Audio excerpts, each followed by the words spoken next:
Hello, tis Fishy, and welcome to a new series. This is my first shot at doing something like this, but I think it'll go pretty well.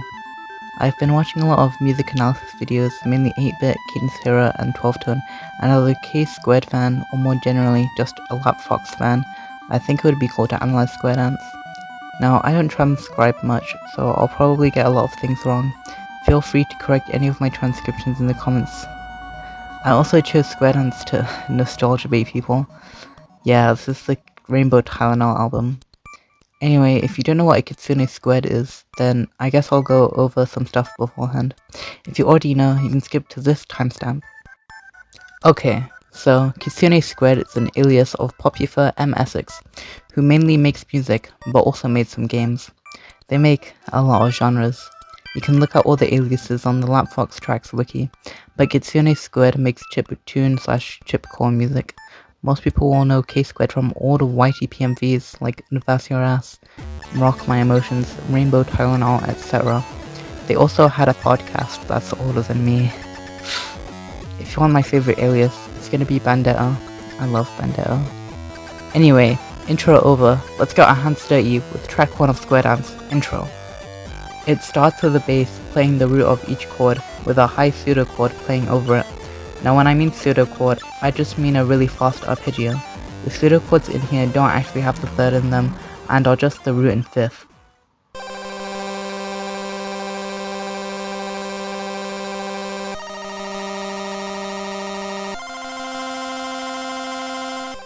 The chords here are C for 2 bars, E flat for 1 bar, and F for 1 bar.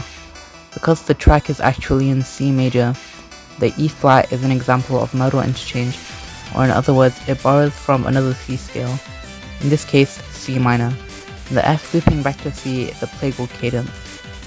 Now just something about the structure of the track. It's a staggered entry where new instruments come in over a repeat section. After 8 bars, a triangle bass and a new melodic line, though it's not the main one, enters.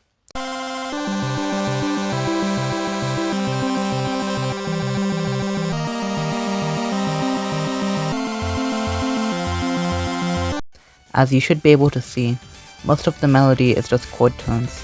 There's just one note that isn't, but it's the first scale degree, and it's technically an anticipation into the 4th chord.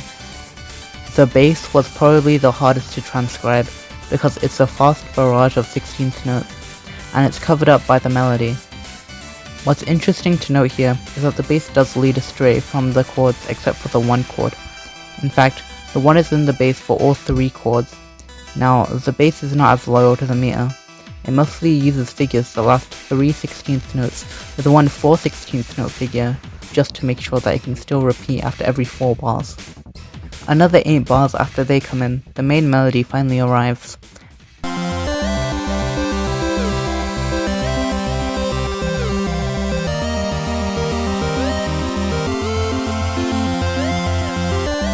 The melody is mainly made up of 16th notes that glide into 8th notes.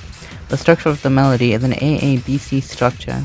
The first bar is repeated, the third bar is more of a contrast, and the fourth bar leads nicely back into the first. I wish I could say more about the flat 3 in the third bar.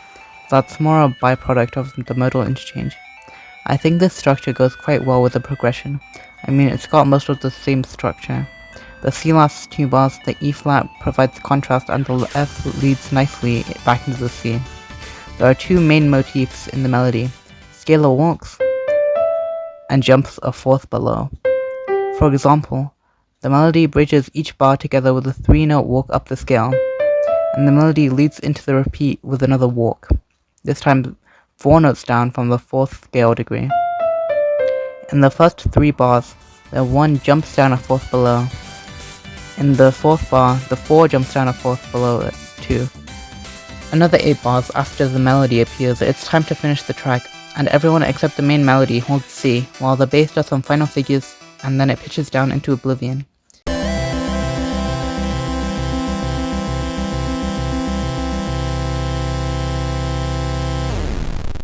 So, that was my analysis of the intro to Squaredance.